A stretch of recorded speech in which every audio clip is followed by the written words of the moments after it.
Empezar ya con el siguiente invitado, que es César Tomé, a quien podéis seguir en Twitter como Edocet, y que es licenciado en Ciencias Químicas, máster en Neurociencia y además directivo de empresa. Se puede ser de todo en esta vida. Os dejo con su charla, que se llama Criminalística Interestelar.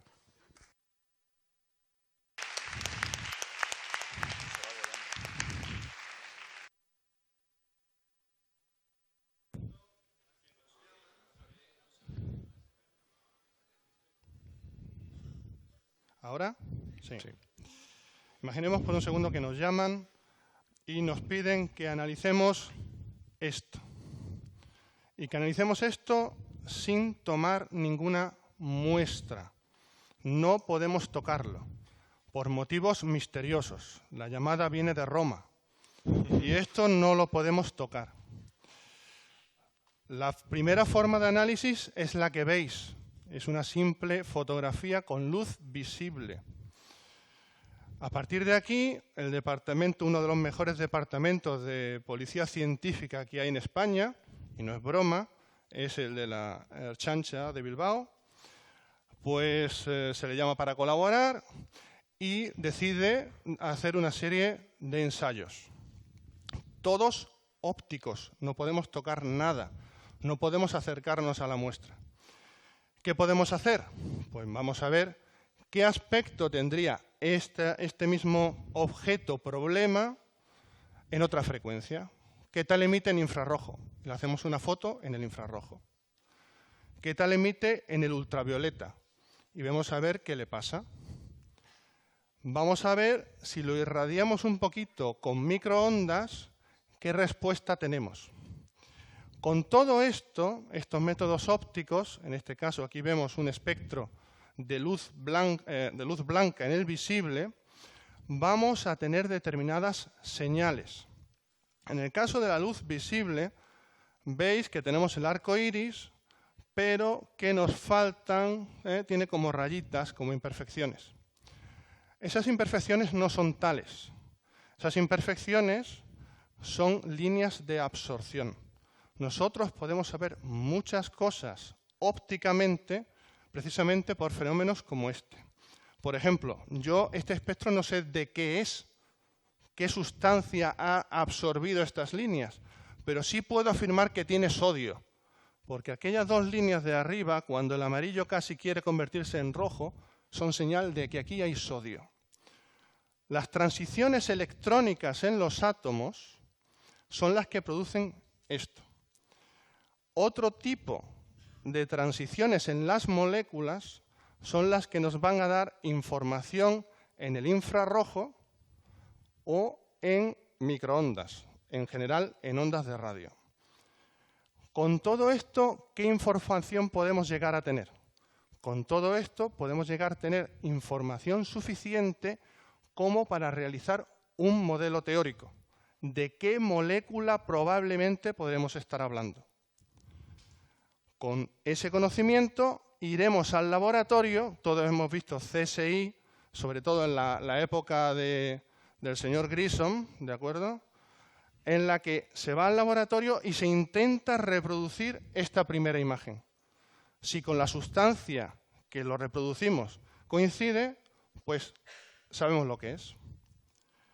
En el espacio interestelar nos encontramos exactamente con el mismo tipo de problema metodológico. Hay una serie de sustancias, pero nosotros no podemos coger muestras de esas sustancias.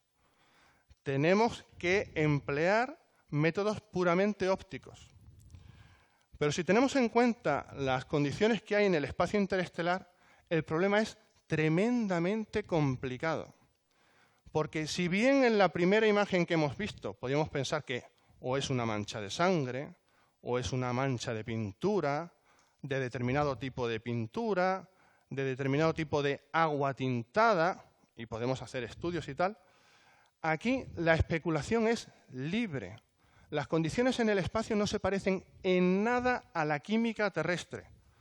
Hay un vacío enorme, hay un frío cercano al cero absoluto, lo que existe está sometido a radiación sin ningún tipo de protección y las moléculas que pueden existir son inimaginables. Pueden existir, para que sepa un poquito de química, un C8H y es estable. Eso en la Tierra es impensable. Démonos cuenta que pueden existir anillos aromáticos, que es lo que vemos aquí al principio, compuestos más complejos, etcétera, etcétera. ¿Qué ocurre? Que nos tenemos que poner a imaginar. Y esa imaginación conlleva un análisis teórico. Y el análisis teórico es un pelín complejo. Esta es la fórmula más sencilla, que es un análisis por Hartree-Fock de una molécula muy sencillita, y es la versión simplificada. ¿De acuerdo? Bueno, pues imaginaos, cada vez que leemos un titular de prensa que nos dice que han encontrado etileno en la nube tal y cual Pascual, aquella que está allí, eso quiere decir que alguien ha tenido que hacer estos cálculos antes, ¿de acuerdo? Y ha tenido que romperse la cabeza. Y que si se encuentra algo común, léase agua, amoníaco, el propio etano, probablemente este estudio esté hecho. Pero la dificultad está en encontrar cosas extrañas, porque hay que pensarlas y calcularlas antes. Es tremendamente difícil. Este tipo de estudios lo hacen químicos teóricos. Es una de las ramas más difíciles de aportar científicos en estos momentos, porque los químicos hoy día no sabéis, yo soy químico, no sabéis matemáticas. Los químicos de hoy día estudian muy pocas matemáticas.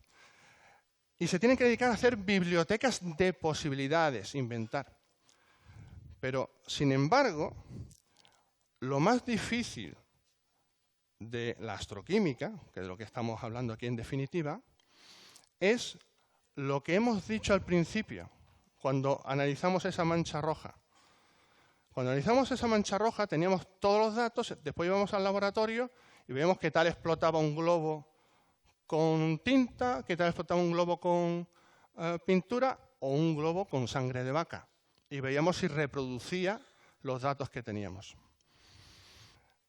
En astroquímica no se puede evaluar ninguna señal recibida por un radiotelescopio o por un telescopio de infrarrojos o que vean el visible si no se va al laboratorio.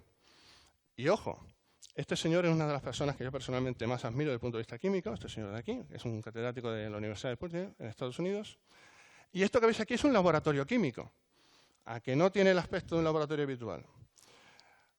Esa cámara central está intentando reproducir las condiciones del espacio. En el caso concreto de este experimento, esa cámara estaba a 10K, 263 grados bajo cero. El vacío era el mejor vacío que se puede hacer en la Tierra. Y las luces que veis son los intentos de simulación de la radiación que puede llegar a la muestra. Mientras estos señores no tengan datos, la biblioteca no se da por buena. No solamente eso, sino que el experimento tiene que ser capaz de reproducir distintas temperaturas y tener en cuenta el efecto Doppler, porque nosotros nos podemos estar alejando de la fuente o acercándonos a la fuente, y las puñeteras líneas que hemos visto tienen el vicio de moverse, y se pueden confundir con la señal atmosférica, y se pueden confundir con la señal de otras nubes que nos encontremos por el camino. Entonces, y para finalizar, y por favor, la próxima vez que veamos una noticia en un margen chiquitito, pequeñita, sin hacerle caso, que se ha encontrado una molécula en una nube interestelar, pensemos un poco en todo lo que hay detrás. Muchas gracias.